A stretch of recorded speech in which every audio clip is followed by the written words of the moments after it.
Hello everyone, welcome back to my YouTube channel learn science with Shobha. आज हम class 10th का chapter जैव प्रक्रम के जो बहुविकल्पीय प्रश्न होते हैं उनको लेंगे और जो कंपार्टमेंट एग्ज़ाम देने वाले हैं उनके लिए बहुत ज़रूरी, बहुत ही इम्पोर्टेंट होने वाले। तो चलिए स्टार्ट करते हैं आज का सेशन। लाइफ प्रोसेस जैव प्रक्रम के जो बहुविकल्पीय प्रश्न होते हैं और बेसिकली उनके लिए जो कंपार्टमेंट एग्जाम दे रहे हैं तो ये चैप्टर उनके लिए इजी भी है और इस चैप्टर से कई प्रकार के कई सारे क्वेश्चन पूछे जाते हैं। तो चलिए हम स्टार्ट करते हैं। क्वेश्चन नंबर 1, पहला क्वेश्चन है, पाइरुवेट का कार्बन डाइऑक्साइड जल तथा ऊर्जा में विखंडन होता है। ऑप्शन है आपके पास कोशिका द्रव्य, माइटोकॉन्ड्रिया, क्लोरोप्लास्ट और केंद्रक। अगर आपने इस चैप्टर को अच्छे से पढ़ा है तो इस प्रश्न पर ये जो टॉपिक है श्वसन से रिलेटेड है, रेस्पिरेशन से। और जब ग्लूकोज का विखंडन होता है सबसे पहले, चाहे वो अवायवीय श्वसन हो चाहे वो वायवीय श्वसन हो, तो सबसे पहले ग्लूकोज का कोशिका द्रव्य में विखंडन होता है। कोशिका द्रव्य में किसमें? पाइरुवेट में। ओके, उसके बाद जो पाइरुवेट टूटता है अगर वो वायवीय श्वसन है तो जो ऊपर दिया गया है कार्बन डाइऑक्साइड, जल और एनर्जी में, ऊर्जा में, तो यह पाइरुवेट से कार्बन डाइऑक्साइड, ठीक, जल, ऊर्जा में विखंडन कहां पर होता है? माइटोकॉन्ड्रिया में, अगर यह इसमें टूट रहा है। आगे नेक्स्ट क्वेश्चन की तरफ हम चलते हैं। क्वेश्चन नंबर 2, स्वपोषी पोषण के लिए आवश्यक है। स्वपोषी पोषण का मतलब है प्रकाश संश्लेषण की प्रक्रिया जो कि हरे पेड़ पौधे करते हैं। तो इसके लिए क्या क्या आवश्यक होता है? हमें पता है कि पेड़ पौधे क्या करते हैं, जो उनकी लीफ होती है उसमें जो क्लोरोप्लास्ट होता है उसमें क्लोरोफिल की सहायता से सूर्य के प्रकाश को जब अवशोषित कर लेते हैं तो उसके बाद वे कार्बन डाइऑक्साइड और जल जो हमारे क्या होते हैं, सरल अकार्बनिक पदार्थ होते हैं, उनसे भोजन का निर्माण करते हैं। तो क्वेश्चन के ऑप्शन हैं, पहला है कार्बन डाइऑक्साइड, दूसरा है क्लोरोफिल, सूर्य का प्रकाश और चौथा है उपरोक्त सभी। तो आंसर हमको सबसे सरल, ये क्वेश्चन आसान सा है तो उपरोक्त सभी। ओके, नेक्स्ट चलते हैं हम क्वेश्चन नंबर 3 की तरफ। चलिए, यह आमाशय के आंतरिक आस्तर को हाइड्रोक्लोरिक अम्ल से सुरक्षा प्रदान करता है, सही विकल्प चुनें। ठीक है, तो जो आमाशय है हमारा उसमें HCl स्रावित होता है, हाइड्रोक्लोरिक एसिड। तो ये हाइड्रोक्लोरिक एसिड से इसका जो ये अंदर की जो लेयर होती है वो क्या हो सकती है? डैमेज हो सकती है। उससे सुरक्षा प्रदान कौन करता है? उसमें कौन सी चीज ऐसी निकलती है जो इसके अंदर एक लेयर बना देती है?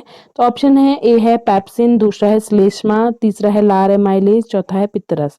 तो हमें पता है ये क्या है? श्लेष्मा इसका सही उत्तर है, जिसे हम म्यूकस कहते हैं इंग्लिश में। ओके, आगे चलते हैं क्वेश्चन नंबर 4 की तरफ। इन्हें आप अपनी कॉपी में नोट कर लीजिए और ये बहुत ही ज्यादा इंपॉर्टेंट होने वाले हैं आपके एग्जाम के लिए। ओके, तो चलिए क्वेश्चन नंबर 4 की तरफ।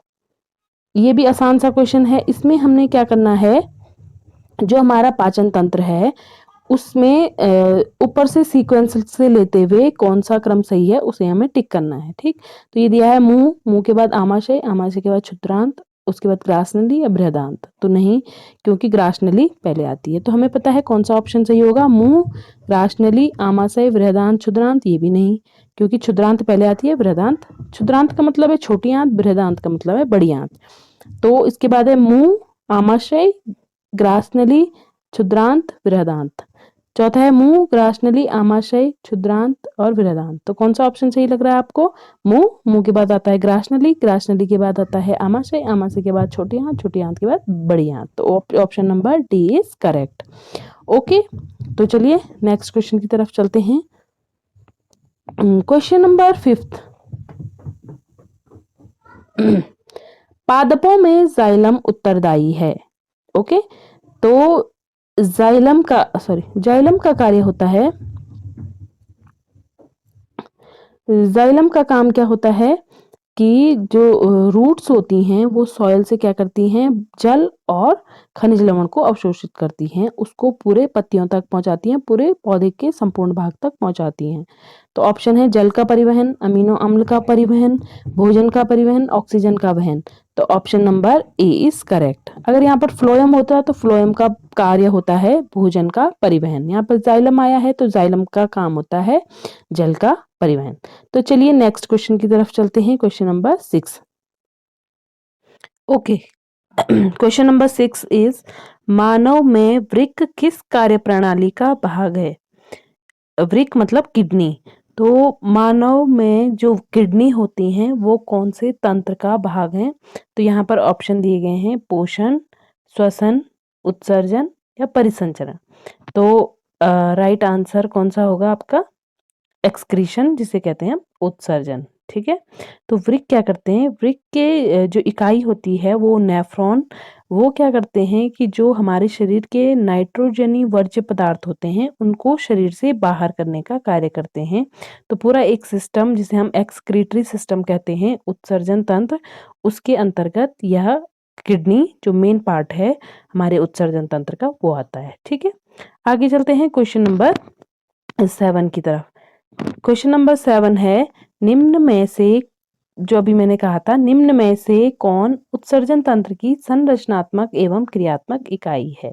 ठीक है, मतलब जो मेन फंक्शन है, मेन काम है वो किसका है? तो जो किडनीज होती हैं उनके अंदर जो इकाई हैं जिनकी लगातार पुनरावृत्ति होती है, जो बहुत सारी संख्या में उपस्थित रहते हैं, वो कौन है जिनके थ्रू ही हमारे शरीर से नाइट्रोजनी वर्ज्य पदार्थ को क्या किया जाता है, शरीर से बाहर कर दिया जाता है? तो ऑप्शन है न्यूरॉन, नेफ्रॉन, कूपिका, डी है ए तथा बी दोनों। तो कौन सा ऑप्शन सही है? नेफ्रॉन, जैसा कि हमने ऊपर कहा था। ठीक है, नेक्स्ट नेक्स्ट क्वेश्चन देखेंगे हम। अवरोधनी पेशियां निम्न में से किसके निकास पर उपस्थित रहती हैं? ठीक, तो जो अवरोधनी पेशियां होती हैं, एक तो जो ये आमाशय होता है, आमाशय से जब खाना किसमें जाता है? छोटी आंत में जाता है। तो यहाँ पर एक अवरोधनी पेशी होती है जिसका काम होता है धीरे धीरे जो खाना भोजन पाचित भोजन होता है उसको अधिक पाचन और अवशोषण के लिए क्षुद्रांत तक पहुंचाना। तो एक तो इसके निकास पर यह होती हैं। दूसरा जो अवरोधनी पेशी होती है वो जो लास्ट गुदा द्वार होता है जहाँ से शरीर से अपशिष्ट पदार्थ को बाहर कर दिया जाता है, तो वहां पर भी अवरोधनी पेशी इसके निकास पर भी होती हैं। तो कहाँ कहाँ पर? एक कहा हमने आमाशय के निकास पर और एक गुदा द्वार के निकास पर। तो ऑप्शन आपका सही हो जाएगा B. Okay, question number 9 is प्रबल व्यायाम करते समय व्यायामियों की बाहरी पेशियों में क्रैम्प आने का कारण है पायरुवेट का निम्नलिखित में परिवर्तन होना। तो ऑप्शन है हमारे पास ए ग्लूकोज, बी एथेनॉल, सी लैक्टिक अम्ल एंड डी इज लैक्टोज। तो जब हमने रेस्पिरेशन पढ़ा था श्वसन, तो श्वसन दो प्रकार का होता है, वायवीय श्वसन और अवायवीय श्वसन। तो जब हमारी पेशियां बिना ऑक्सीजन के ग्लूकोज का विखंडन कर लेती हैं, किसमें? लैक्टिक अम्ल में, तो जिस वजह से हमारी पेशियों में लैक्टिक अम्ल जमा होने के कारण क्रैम्प, यही इसका कारण होता है। तो option C is correct.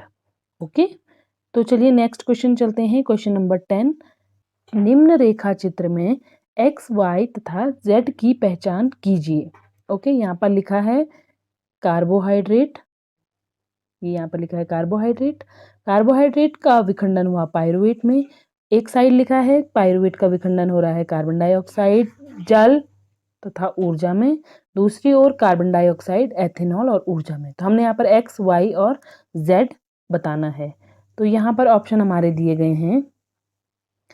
Option 1 is कोशिका द्रव्य, वाई अवायवीय श्वसन, जेड वायवीय श्वसन। तो हमको पता है कि कार्बोहाइड्रेट का पायरुवेट में विखंडन कहाँ पर होता है? कोशिका द्रव्य में। पायरुवेट से कार्बन डाइऑक्साइड, जल तथा ऊर्जा, ये वायवीय श्वसन है, जबकि पायरुवेट का कार्बन डाइऑक्साइड, एथेनॉल तथा ऊर्जा में विखंडन अवायवीय श्वसन है। तो ये सही उत्तर कौन सा हो गया? सी वाला।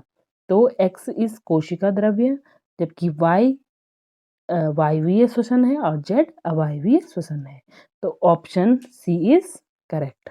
ओके, नेक्स्ट क्वेश्चन की तरफ चलते हैं। क्वेश्चन नंबर 11, निम्न में से कौन यकृत से पित्त रस को प्राप्त करता है? ठीक है, लीवर से बाइल जूस को, जो बाइल जूस होता है वो कौन से अंग में लीवर से जाता है? तो आमाशय तो ऊपर हो गया, बृहदांत छोटी आंत के बाद आती है, ग्रासनली ऊपर हो गई। तो इसका ऑप्शन नंबर ए। तो नीचे दिए गए चित्र में जो मानव पाचन तंत्र का है, जो साइड में दिया गया है, उस चित्र को देखकर आपने ए बी सी डी और ई को पहचानना है। तो यहाँ पर ऑप्शन दिए गए हैं, आपको चित्र में देखकर पता लग रहा होगा कि ए क्या है, मुंह है, बी ग्रास नली है, सी यकृत है, डी आमाशय है और ई अग्नाशय है। इंग्लिश में कहें तो A is mouth, B oesophagus, C liver, D is stomach and E is pancreas. Okay, तो option number C is correct. तो इस प्रकार से इस चैप्टर से कई प्रकार के क्वेश्चन बनेंगे। तो ये जो 12 क्वेश्चन दिए गए हैं ये बहुत ही इंपॉर्टेंट होने। Thank you. Like, share and subscribe my channel.